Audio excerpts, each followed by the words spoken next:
So this is the second time that I have the honor of sharing my thoughts about Chip's work in front of Chip, with Chip in the room.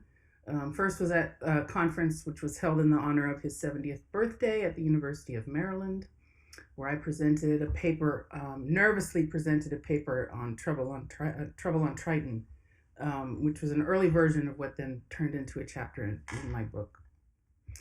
But what I enjoy and what keeps me coming back to Chip's science fiction novels is his playful approach to human beingness, or just beingness, because not all of his characters are quite human, not always quite human. His work begins with the assumption that there is no fixed norm, that there's no true universal form. At least this is what I experience. That there are no biologically determined mandates, or at least no permanent ones. And most importantly, that his characters are perfectly at home in a world of play and exploration of the self and the body. And there's a plethora of ways that the characters inhabit bodies in his science fiction. From those whose bodies are augmented, like the four-armed character Snake in his very first novel, Jewels of Actor, to those with special physical and psychic abilities, characters with telepathic and other visionary or sensory powers. There are characters who self-modify their bodies. I write about those in Babel 17 as well as in Triton. And these actually predate the modified bodies that we found later in the 1980s cyberpunk, namely the work of William Gibson, Neil Stephenson, Bruce Turley. And there are also characters without bodies. The entities in The Fall of the Towers, or the species in Einstein Intersection. And there are people who are dead, like the discorporate in Babel 17. But as well as bodies, these science fiction books also offer us ways to think about subjectivity and personhood. Rather than being organized around what we are essentially, like this idea that we're essential something, we can think of ourselves as self-organized around what we feel, what we like, what we desire. These books help us think about desire differently, naming that it need not be a truth-telling, a hard kernel at the center of us, but rather it can be understood as a vast field of play. So I'd like to read two sections from my book, two brief sections. The first from chapter 4, which is called Utopia Without the Human, and chapter 5, which is called In the Realm of the Senses, which is about Triton, and the 19th century socialist utopian thinker Charles Fourier, right? But just a caveat that the way I use utopia is not to be confused with the idea of a blueprint for a society or a totalizing plan for everything. I take it, as the critic Jose Munoz did, as a practice or a doing or an energy, a tendency to dissent from the dominating power structures that would govern our lives. So I'll just read here a short segment from chapter 4. Throughout his science fiction, Samuel R. Delany explores the malleability of biological matter and frees it from normative determination. His humans enjoy an infinite number of predilections and pleasures and practice myriad forms of relationality and bodily expression. His fiction foregrounds the sensorium. Smell, touch, and sound are as important to the texture of the world as is sight. His science fiction novels, Babel 17 and Einstein Intersection, published in 1966 and 1967 respectively, experiment with the idea of the human, playing with notions of biological species, sentience, and the concept of subjectivity. As well as embodiment and sensation, Delany's fiction considers language, including how it works, how we use it, and the complex discursive systems of self-representation. The novel who is this animal man? Asks the general at the beginning of Babel 17. The novel plays with this inquiry and ostensibly makes the assumption that the species, as at its base, is defined by the use of language.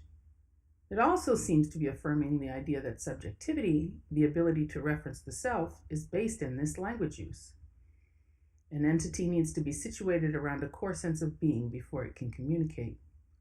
Yet even as it seems to be making these claims, it imagines different forms of communication and ways of conjoining, out of which selfhood is developed. that there is no me without you, right? It's a being singular plural. So I think I'll talk a little bit about Babel 17, but I'll try no spoiler. I'll try not to have a spoiler, but I talk a little bit about what it's doing in this fabulous book. Set in space, the novel's central character is Rydra Wong, poet, telepath, and codebreaker, out to solve the mystery of a disruptive radio transmission accompanying acts of sabotage against an entity called the Alliance. Through her augmented abilities, Rydra deduces that the transmissions are not a code, but a language, which she names Babel 17. To find out who speaks the language, she assembles a starship and crew to chase it down. To recruit her crew, Rydra visits the rowdy heterotopia of Transport Town with a reluctant customs officer in tow. Here, stellar men and roustabouts drink, fight, and carouse. Transport Town is heterotopian in two senses of the word. Heterotopia refers to a kind of enclave where dominant rules and regulations don't apply. Of course, that's a simplification, but also as a medical term referring to skin grafting, the coexistence of one tissue type with another. The town is filled with humans who have modified their bodies in a variety of ways. Here, biological ability is not in the name of supporting a norm or a regularized idea of superiority, as it is in the dreams of eugenicists. I talk about H.G. Wells and Julian Huxley in this chapter as such. Instead, cosmetosurgery, as it is called in the book, affirms a heterogeneity of imagined fleshly formations. Rydra and the officer are greeted at the door of a basement cafe by an ebony-skinned man with red and green jewels set in his chest, face, arms, and thighs, filed teeth, and pointed ears. In the bar, there are amphibian or reptile creatures, griffins, and metallic-skinned sphinxes. Rydra hires a captain for her ship named Brass. He has modified himself into a leonine beast. The body modifications are not primarily for work. Play and aesthetic pleasure are the ethos for such body modification. He plays with the lines between animal and plant, the living and the dead, and the heteronormative or homonormative notions of the couple. A typical ship's crew consists of a range of entities, including a navigating triad called ears, eyes, and nose, and inseparable tripling who are sexually, emotionally, and sensorially connected to each other. Let's see, what am I doing now? So that's my little chunk from chapter 4. From chapter 5, this is the chapter on Triton. Imagining who we are when humans are decentered and denatured is difficult. What then would be the basis of subjectivity? Questioning liberal humanism's individualist politics in the search for a new sense of collectivity means to face a tension between exploring alternative forms of subjectivity and creating the good life. Utopia, in a humanist sense, is about creating a world without want, based in the fulfillment of people's needs and desires. Locating these needs and desires would seem to require an autonomous subject, human fulfillment necessarily dependent on sovereignty over the self. But can the subject ever be unified, knowing, and autonomous? Do our desires make us whole and stable entities? Are they truth-telling, or are they culturally and politically constructed? Can we articulate desires outside of established circuits of knowledge? Is selfhood predicated on this articulation? These are the questions I explore in Trouble on Triton, subtitled An Ambiguous Heterotopia. During the course of my research, I actually discovered this early 19th century social utopianist named Charles Fourier, and got very excited because his ideas of utopia is based in the idea that all of people's passions and predilections must be fulfilled, with an emphasis on the physical senses. There must be, as he insists, a minimum of taste and touch. And there's a suppressed volume called Nouvel Amoureux, which was suppressed by the people who were interested in him for his phalanxes, which outlines his sexual universe. And it's full of saphists and sodomites, flagellants and the like, who are the most enlightened and the closest to realizing what he calls harmony. It's a great read. Um, but Fourier's world making project, with its endless charts and taxonomies, seems just the type of planned utopia Delaney would reject. Yes, third person. In Triton, Delaney satirizes such blueprint utopias by constructing Triton society as based in an absurdly endless labyrinth of types and categories of gender and sexuality. Delaney writes, "It's only by problematizing the utopian notion, by rendering its hard perimeters somehow permeable, even undecidable, that you can make it yield anything interesting." Delaney explains that he could never detail the world of Triton completely, for any socio-political structure must remain supple, open to change and experimentation, and its boundaries porous. A totalizing plan for social engineering can never account for the shifting quality, the permeability of people's propensities and their gratification. I won't spoil the plot, but it had me think about the relationship between desire, discourse, and subjectivity, how desire and its fulfillment both form and diffuse the individual self. Letting our desire loose, I propose, allows for the self to be in motion, in transformation, in becoming. Desire refuses discourse, even as it causes it to proliferate. Either way, it disrupts any ordered sense of the self, but desires also form the self. Sensations give us a soft, shadow-like shape. Perhaps fulfillment needn't rely on ourselves as bounded so, like a brick. Perhaps we can imagine a calm opacity of meaning to ourselves, a softly binding flux and filigree of our desires. There. Thank you. I got through it. Okay, so I believe we have Tavia next, yes? I think I am on. Yes, is this thing on? Can people hear me? Yes. Great. Um, that was wonderful. I'm so honored to be on this panel with these luminaries, and I am intimidated as much as Jaina to be speaking about Samuel Delaney's work in front of him. I was also at that conference at the University of Maryland, and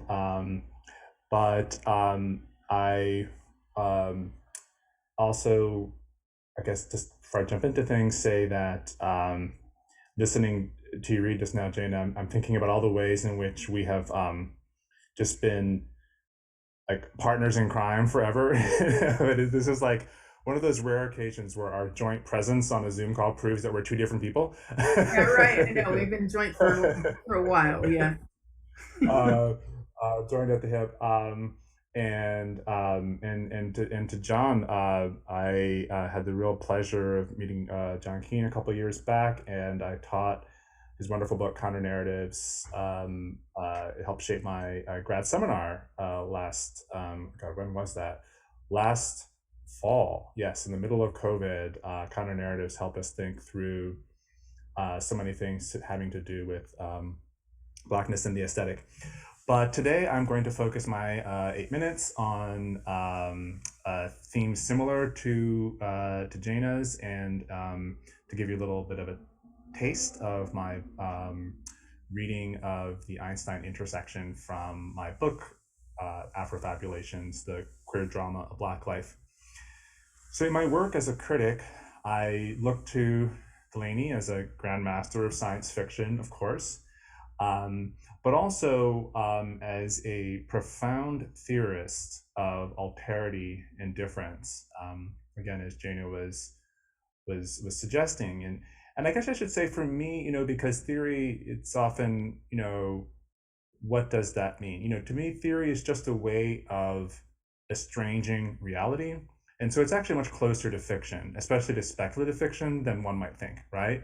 And that the work that theory at its best it estranges reality not for its own sake, but in order to find ways of making reality more habitable, perhaps more utopian, for those of us who experience it as as inhospitable in the ways um, that so many of us do.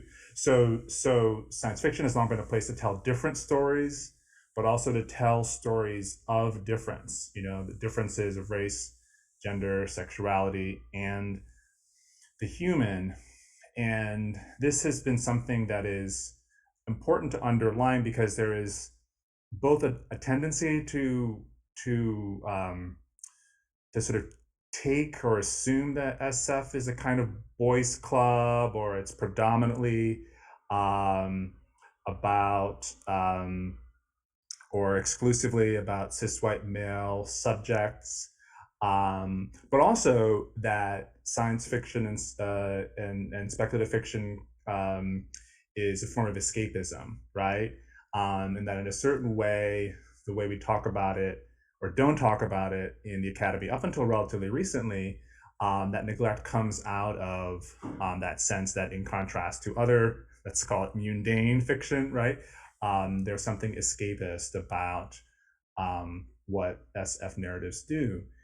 And, you know, I think, and, Delaney certainly can, chime in on this, but one of the things that I've always gained from his writing, both as a novelist and as a critic and theorist, and I'll talk primarily about the novel today, but that SF writers like Samuel Delany have had to theorize their work in part because others wouldn't, right? And that's actually not a bad thing, right? That SF has a really robust, organic intellectual function, right? And SF fans are highly informed. You look at the universe of SF, the internet culture of conversation and discussion. I mean, I'm telling things to an audience that presumably already knows, right?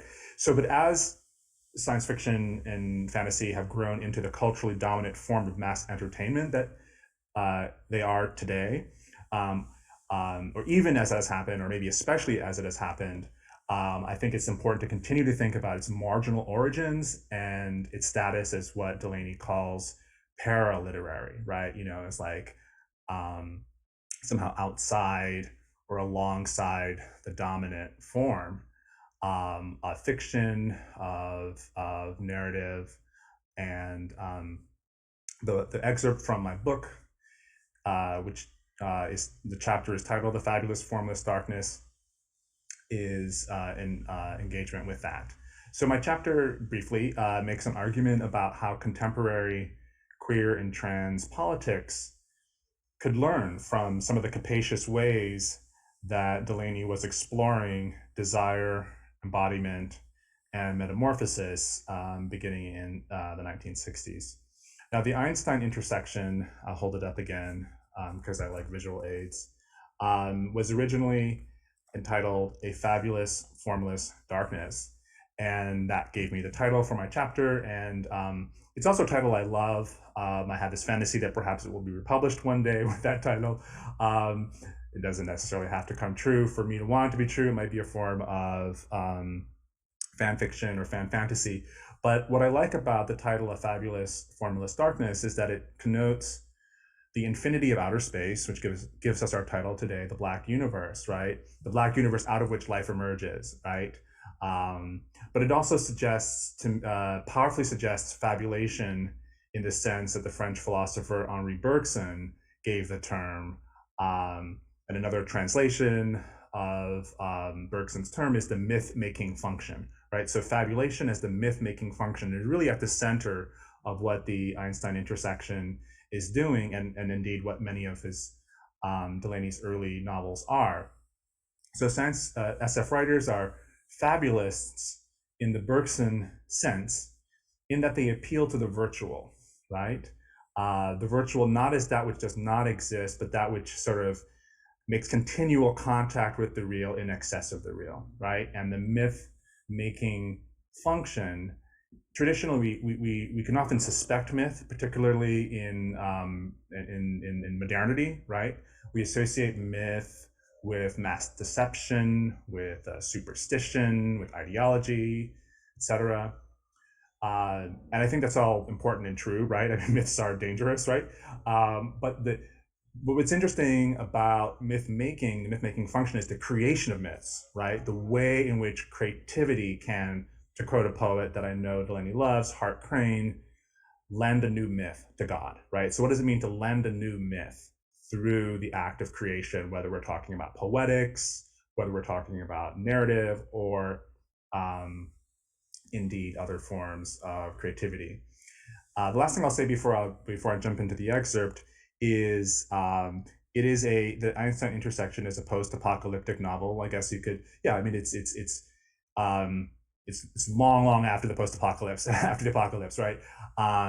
It's sort of set in the future, and but what's interesting about that is that we focus so much on the end of the world today and climate collapse, and our politics are so organized around this sense of no future that we sometimes forget how fundamental the apocalypse is to human culture, and has been for like at least the last 2 millennia, right?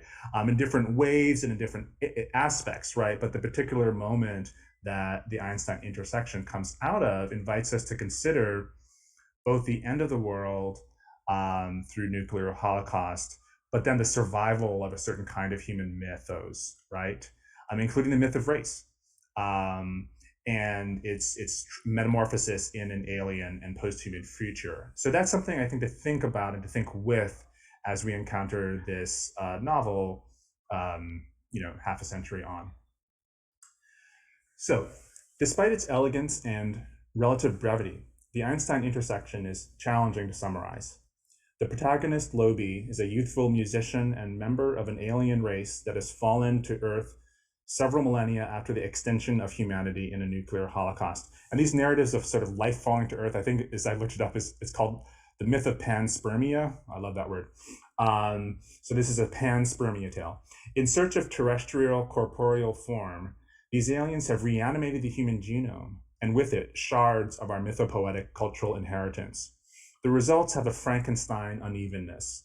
What the low have produced is a human species with 3 sexes, male, female, and neuter. All 3 sexes exist on a disability spectrum from functional to non-functional, and all are, to various degrees, reproductive with each other.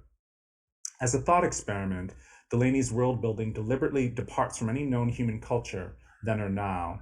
In particular, he does not seek initially to represent or depict anti-normative, trans, queer, or disabled characters.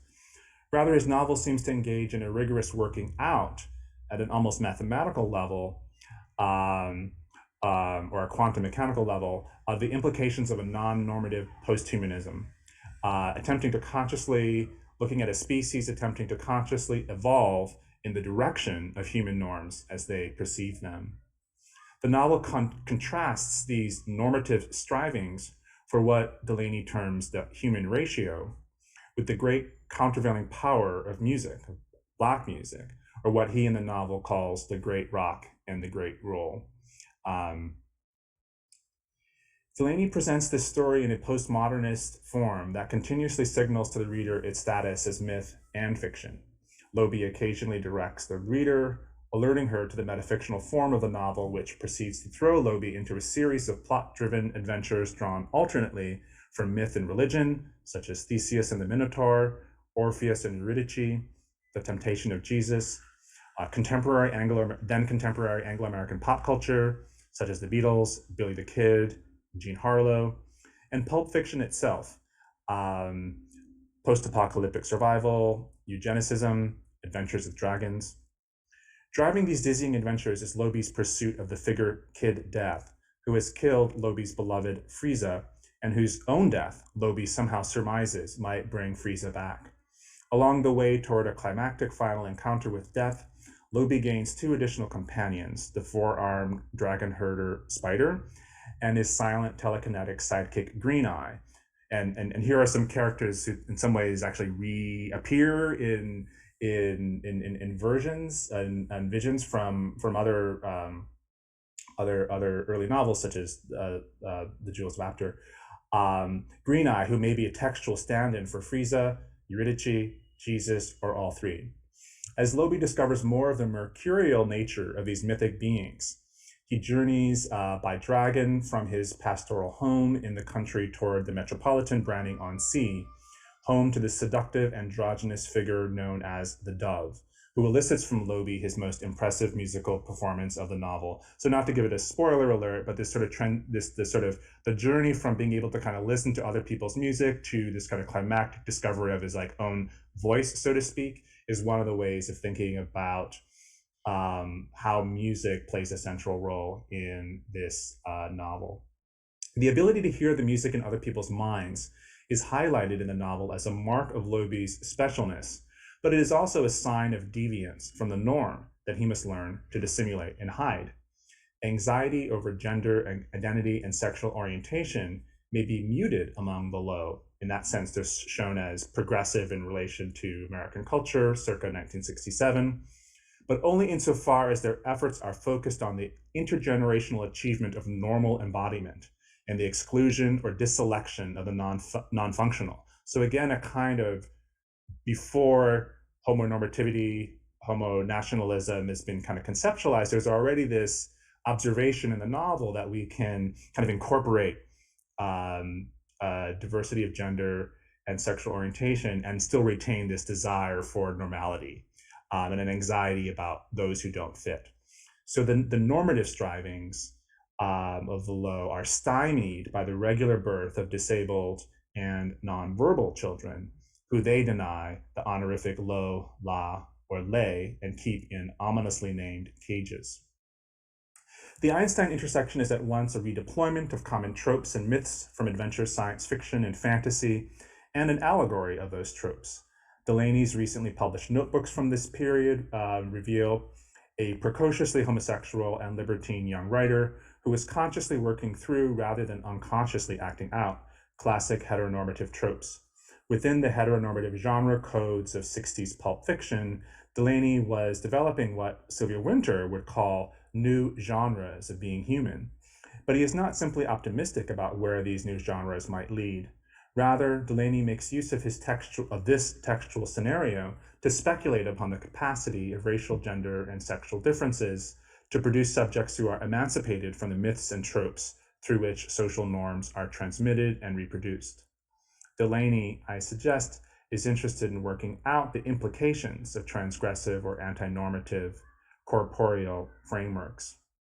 If the opening gambit of the Einstein intersection is that its mutated, monstrous, and musical hero will prove more sympathetic than the damaged and damaging society from which he escapes, the vision of the novel is not entirely anti-normative, but instead fabulates heterotopic spaces and selves. This feature allows the novel to resonate anew in our contemporary moment. In the Einstein intersection, queer theory's method of problematizing norms and championing the different finds its dark precursor. The dark precursor is a term from atmospheric science, as adopted and adapted by the French philosopher Gilles Deleuze. As Deleuze claims indifference and repetition, and Deleuze was very influenced by Bergson, which is why I pair them in the longer chapter, thunderbolts explode between different intensities, but they are preceded by an invisible, imperceptible dark precursor, which determines the path in advance, but in reverse, as though intagliated. Deleuze turns to this atmospheric metaphor as a way of offering his own account of what, in the psychoanalytic tradition, is also called Nachträglichkeit, or afterwardsness. So instead of identity knowledge, we have the speculative powers of Blackness, which are non-identitarian. In this fiction, contemporary readers are positioned as the dark precursors of the low. And here I mean that as we read about these like future beings, we sort of understand our own mythos, right, as prefiguring the struggles that the low are engaged in. In intellectual history, that is today, the novel becomes the dark precursor of our contemporary queer theory. And if we place Delaney's speculation in the tradition of the metaphysical thought experiment in which he is situating himself, we see how the novel is teaching us how the human and the post-human form shadows of one another. And I'll stop there.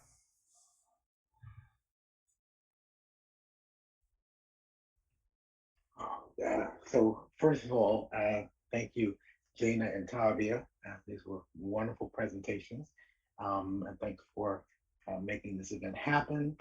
Chip, of course, it is an incredible honor to be here speaking on your behalf, speaking about you and your work. Many thanks to Melanie McNair and Naomi, the Center for Fiction, for hosting this event, and many thanks to everyone who came out tonight. So I'm going to speak primarily as a fiction writer who has been reading Samuel Delaney's work for, well, actually now I counted over 30 years. And so I'll be engaging in a little bit of fanboying. Um, but also I want to say to sort of think about everything I'm going to say applies to the science fiction, but I have been really sort of fascinated uh, about Samuel Delaney's realist fiction, right?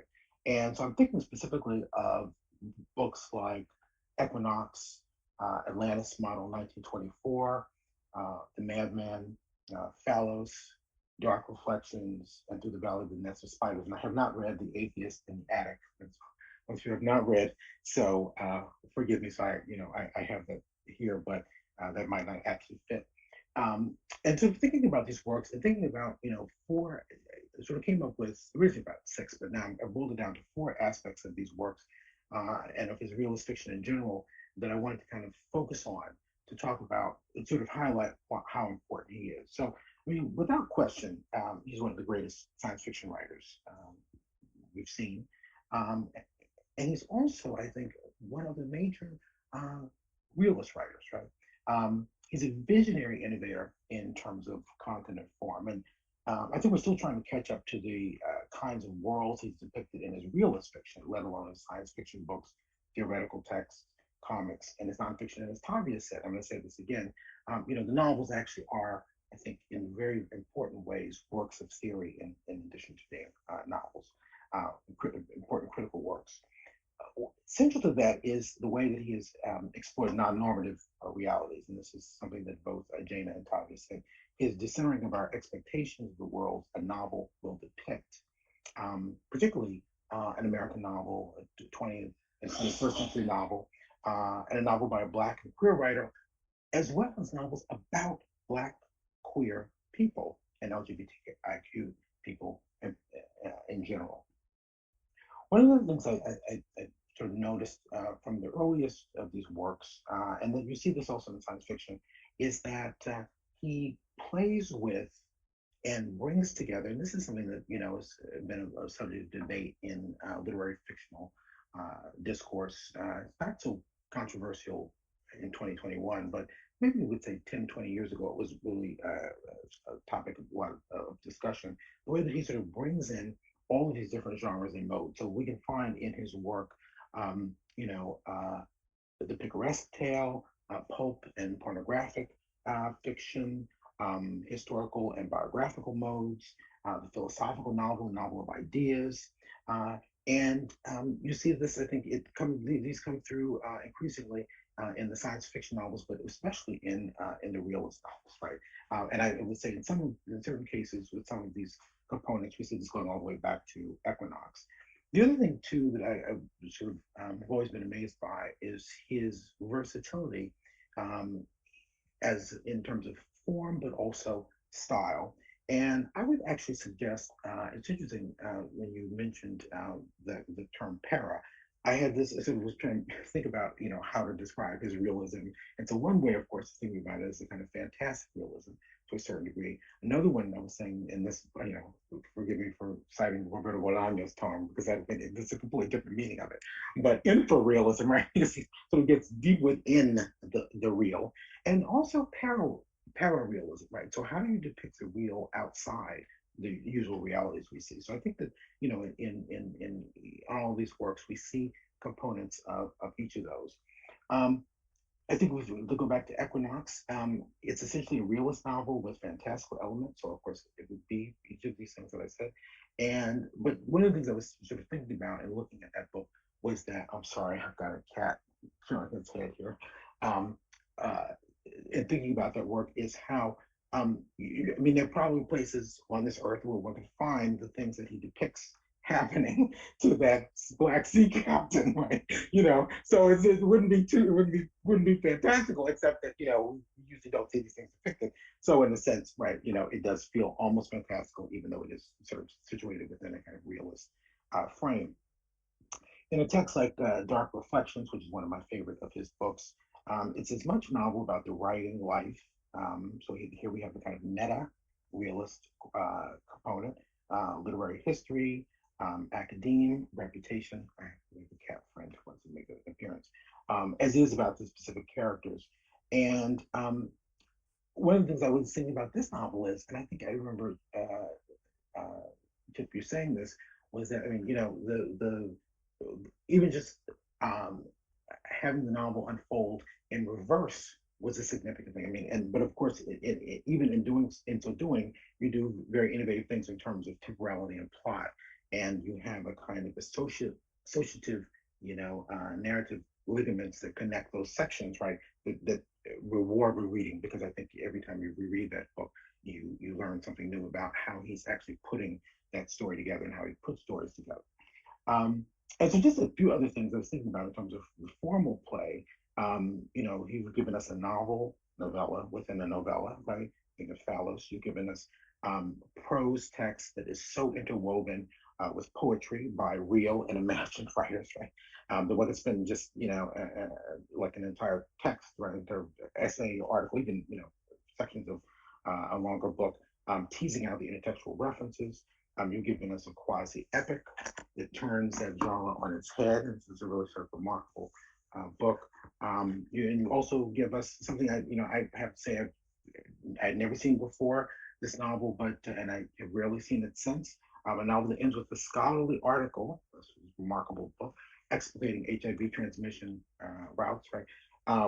And then, of course, you also have things that really sort of interesting sort of figures that appear and reappear. So I think about that kind of bull-like figure, the centauric figure that reoccurs across different works, and kind of recurs. Um, Another thing I wanted to point out was how one of the ways to think about your realist works and all of your works, right, but especially these realist works, is as a kind of epistemological fiction, right? So in each of these works, they are interested in and function as forms of epistemological inquiry, right? So to put it another way, when I read your fiction, right, and here I'm going to focus specifically, as I said, on the realist text, I see them engaging in the process of making and trying to understand how knowledge is produced, right? And so this again brings us back to what Tavi was saying about the fiction works of fiction themselves being theoretical and critical. And you to return to something Jana was saying, how you're interested in language itself, but this question of knowing and understanding what to know might mean when explored from different premises than we usually understand in and through the complexities of each work's narratives. So these are novels full of ideas that they are novels that are full of ideas that interrogate those ideas, but without the rigidity or narrative sterility of some traditional and conventional idea novels or novels of ideas. So I think it's significant that the protagonist of The Madman, right, John Marr, is a philosophy graduate student whose research leaves the realm of, the text and the archive, right, for the street, and then becomes, kind of exploration all its own, right? Another model for what research might look like. um, in Atlantis Model 2024, you're essentially telling the story of your father's arrival in New York. It's also just essentially an immigrant story, but also a great migration story, which is also a mini biography. But it's also a story about Hart Crane and Kendall Greenberg and New York of the Jazz Age, colored by race, class, sexuality, and it delves into questions not only of experience, but of knowledge itself. So the text raises questions about how language functions, how it does so, what it can express or not, and of course also magic from African magic, right? And so on, even as both showing and telling us about the world it's portraying. The richness, strangeness, and complexity of this novella has to be experienced and fully grasped, I think what I'm saying. And then to pick just another text, Through the Valley of the Nest of Spiders, it's an epic work, as I was saying. This is much about a search for knowledge, and through the social, the corporeal, the intellectual, as it is about specific plotted narrative it portrays. It's thrilling, disturbing, disorienting, unnerving, to some I'm sure horrifying, and ultimately, I think this is really kind of significant. Sublime. It's a sublime novel, right? That, in a sense, shows us what another kind of representation of the sublime might look like in and through narrative. What does it mean, among the various questions it raises, to live and love in these ways, right? To be and thrive as such, when to be and live as such, is to place oneself at and beyond, in a radical way, the limits of society, of societies as we know it and know them. So I think this is a fundamental question that we're saying gay liberation and later LGBTQ and queer studies have taken up in a variety of ways. But here is, you know, we see these questions raised and depicted, embodied, right, as a philosophical novel, but shorn of the guideposts constraints of that genre as you're working through the possibilities. So I said this is epistemological without being an exercise, so it does work the mind and imagination out to the nth degree.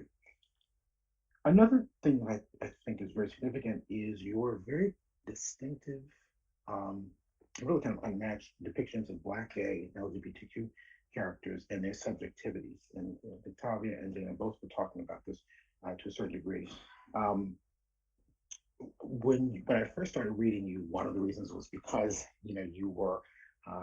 I was told by my fellow Darkroom collective members, and I think Teacher Brian and I went to see you at Read at MIT, and we were kind of astonished. I said, "Who is this person? He's real. He's not just a figment of someone's imagination."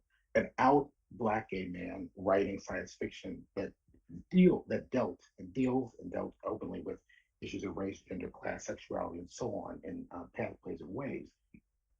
And so I would say that in thinking of your realist fiction, right, one of the areas that I have frequently thought about and learned from is your depiction of your LGBTQ characters in general, and in specific your these Black gay characters, right? Um, their distinctiveness really has few parallels in literature. I don't think I have ever encountered a character like John Marr. Um, and I'm thinking specifically both of the specificities of his characterization, but also in terms of the world in which you immerse him in, right? Um, and so it's fascinating to sort of think about this in relation to your nonfiction, both your sort of autobiographical works and your theoretical works, like Times Square Red, Times Square Blue, and to sort of think about how, as both as fiction and in the non-fictional and critical and scholarly ways that you have kind of thought through possibilities of new possibilities of ways of being as a Black gay person, right, and Black queer personhood in this fiction. And I would say the same is true of someone like Arnold Hawley, right? Hawley, the protagonist of Dark Reflections, who's a repressed, essentially failed Black gay poet. Who else has imagined a character like this, right? Even though I think this person does exist. I won't name the names, but I mean, it's sort of fascinating to see this character in fiction. And so I think we can go through any number of these works, both the science fictional ones and the more realist ones, and to just imagine how these characters really are groundbreaking in so many ways. And I would say even it's not just Black characters. I mean, because thinking about someone like Timothy Hasler or Randy Peterson in Phallus, right? Or this panoply of characters in Through the Valley of the Nest of Spiders, right? These are not characters that we have seen depicted frequently, right? So I think it kind of opens up the space for those of us who are, coming after you to continue to think through new possibilities. The last thing I'll say, and I'll wrap up here, is just one of the things that I find remarkable is the way that you have written new ethical possibilities of queer relationships, right?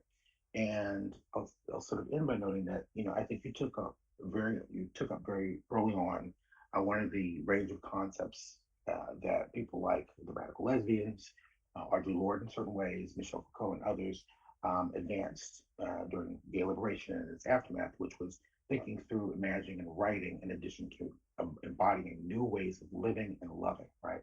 So again and again and again across your works, specifically in these realist texts, which I'm focusing on here, we see you trying to think through what queer, non-normative relationships that rest upon different kinds of exchanges, mutualities, heterogeneities, acknowledgments and embracements without erasures of difference and hierarchies of social, political, economic, and cultural forms of power, excess, waste, surplus, objections, and so on might look like.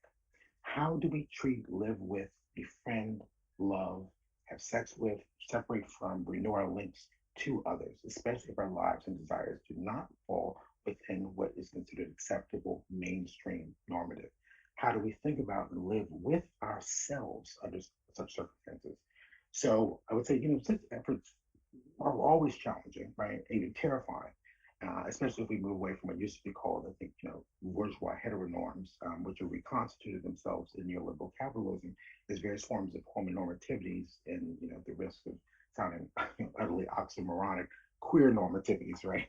Again and again, I think, in your work, we see what kinds of relationships, what new kinds of relationships, different kinds of relationships might look like, however provisional or extended, and we can also derive, I think, an ethics from them in relation to the other and to others. So I'll stop there. Thank you all so much. Wow, so much to think about and chew on.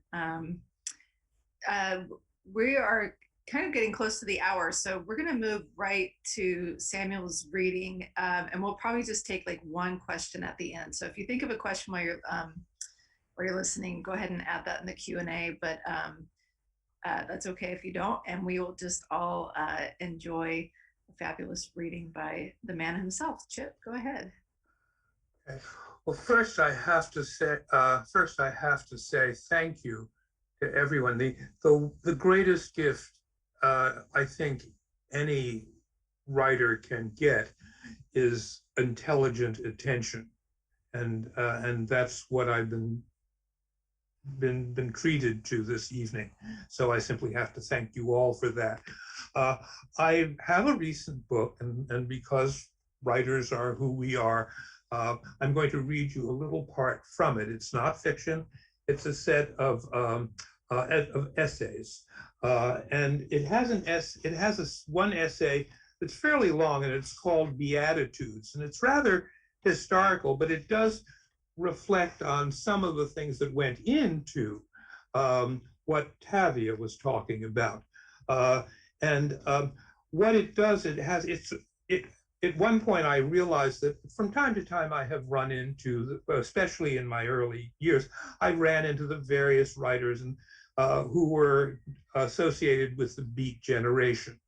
And I thought, well, let me just go over them all and write about the encounters I had. It was not something I ever felt. I felt it was my generation, but I didn't feel I was a part of it, if you know what I mean. That's a strange thing.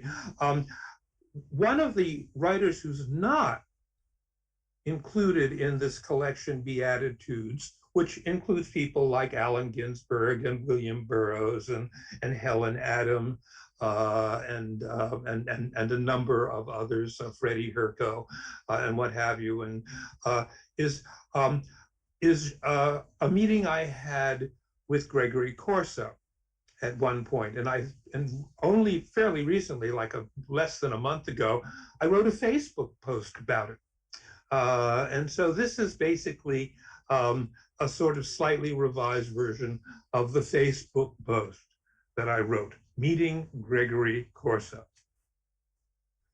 The most important thing that happened to me, literarily, on my first 6-month European trip is that one afternoon, possibly in mid-March, I will never know for sure, though it may be recorded in Alan Anson's journals, is in a cafenion at the foot of the Athenian Plaka, at a crowded table under sunlight and a shady tree, where we English speakers were talking about Euripides.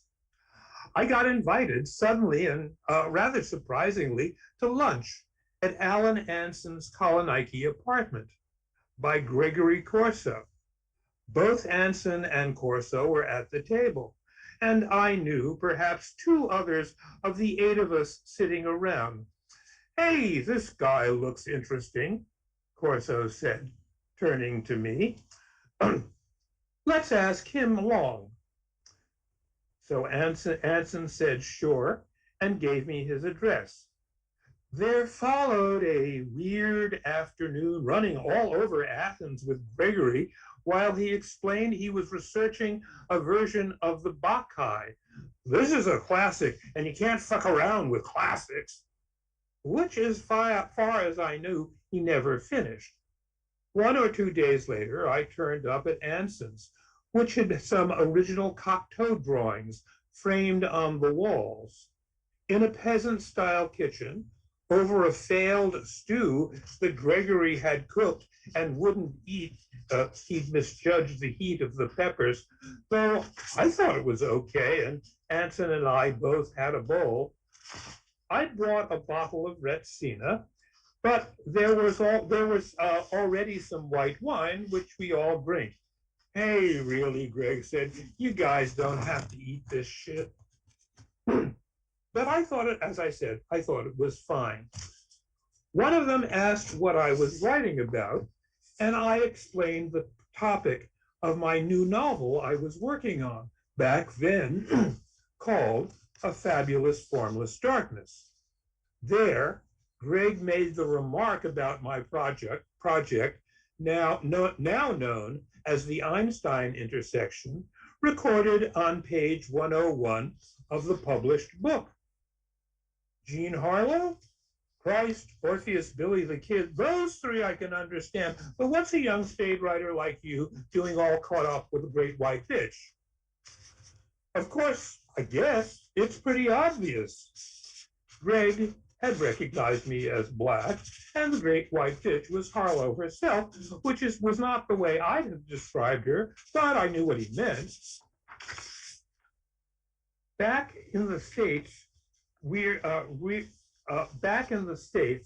weeks after the Einstein intersection appeared, I ran into a strung out Gregory sitting on some Lower East Side steps, probably waiting for drugs.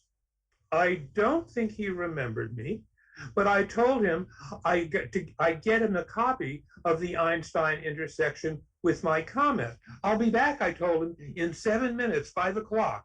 Will you be here? Man, he said, I ain't going nowhere. And I was with one of my 6 author's copies with the original Jack Donn cover. But probably by that time, his connection had shown up and he was gone. I never saw him again. In 1968, Damon Knight told me he thought the Einstein intersection was stronger than Babel 17. And that year, quite to my surprise, both it and my Dangerous Vision story, Babel, I and Gomorrah, took Nebula Awards. Unlike the previous year, those running the banquet were fans and had not told the winners we'd won, which was a big mistake. The original title is still memorialized on the first epigraph on page 131. In pity for man's darkling thought, he walked that room and issued thence in Galilean turbulence. The Babylonian starlight brought a fabulous, formless darkness in. From William Butler Yeats, 2 songs from a play. It's the same page that has a quotation from one of the letters by Billy the Kid to Lieutenant Governor Lew Wallace, the author of the 1880 biblical blockbuster novel Ben-Hur, A Tale of the Christ. Dawn, by the way, had already apologized to me for the cover, and 3 years later, for a reprint, did a much better one, which we both agreed was more appropriate. Beatitudes, Section 8. George Preston was a Black artist and a decent banjo player who, when he'd been 18 or 19, had been my counselor at Camp Woodland. For several years in my early middle 20s, when I would be standing in line waiting for a teller in those days before ATMs at the manufacturer's Hanover Trust Bank on the corner of 8th Street and 6th Avenue, regularly I ran into him wearing his jeans and blue denim jacket. Invariably, I was coming from my agent's office on 10th Street, just off 6th Avenue. We'd exchanged 3 minutes of pleasantries. George was doing well. I was doing well. He was having a show. I had a new book. A year or two older than I, a short young albino with thick glasses before the palest of eyes, another woodland camper, worked at the news kiosk just outside the bank. We all said hello when we passed each other, George, myself, and the young man whose name I no longer recall. Along with Seymour Krim, whom I later met through Judith Merrill, artist Al Hansen, who visited me a couple of times on East 6th Street with my friend Anna and had tea, and Richard Seaver, whom I'd lunched with once when he was briefly interested in a novel of mine during his tenure at Grove Press. George shows up now and again at parties or gatherings photographed and reprinted in collections devoted to the Beats as part of its almost endless cast of what Jill Johnson has chronicled so brilliantly as minor characters. What those pictures tell me today is that I was a little too young, a little too bumptious, and just not social enough at the time to have yet wandered into that particular circle. Thank you.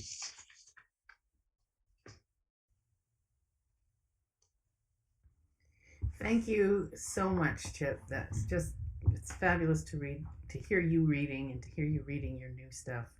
I think we've been tasked with, we get to spend a few moments talking with you before Melanie comes back in. Thank you so much for that, Chip.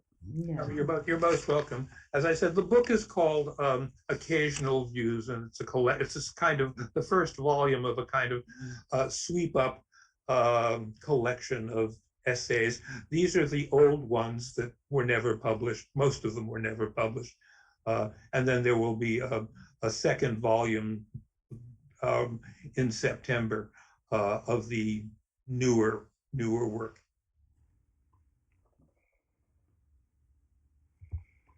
And you are already working on more volumes, if the Facebook posts are any indication. Yeah, well, that's an idea that I'm actually working on, maybe collecting a handful of them and seeing what they look. I try to do one a day at least, and sometimes I do seven. I do lots of pictures of oatmeal. Because that seems to be the major thing we eat nowadays.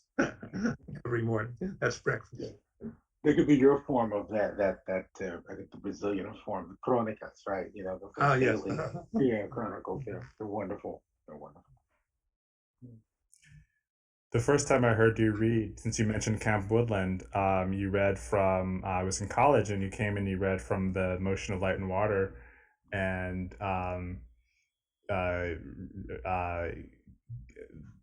the reading was about your camp counselor, who it's also known as Mary Davis, who was part of the Jewel Box Review. She's a wonderful person, very, very supportive of me. My favorite camp counselor when I was there, and when I discovered when I was 17 and I snuck off to see the Jewel Box and didn't want anybody to know, and then got back to my families, and a couple of months later, and then then my uncle said that he had been with his wife, and it was the greatest night he'd ever had.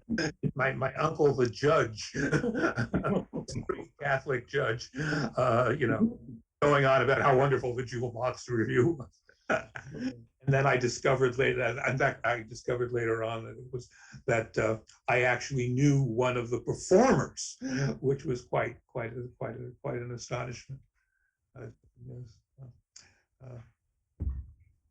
So that is how that's that story. Oh, thank you. I see Melanie was holding up the motion of light and water, which is Yes, this is how I'm going to spend my summer vacation. So It's riveting, absolutely riveting. Yeah. I'm so thrilled to have heard everybody. Chip, thank you so much for that brilliant reading. Thank you all for your comments and what have you. Very warming to hear. I hope you all have a fabulous summer. Happy Pride, happy Juneteenth, and happy reading. And hopefully we'll meet all together in the real world at the Center for Fiction someday. It's a beautiful space. And we'll continue the conversation. Until then, good night, everyone. Good night. Good night. Thank you. Long. Tiger crams the same basic development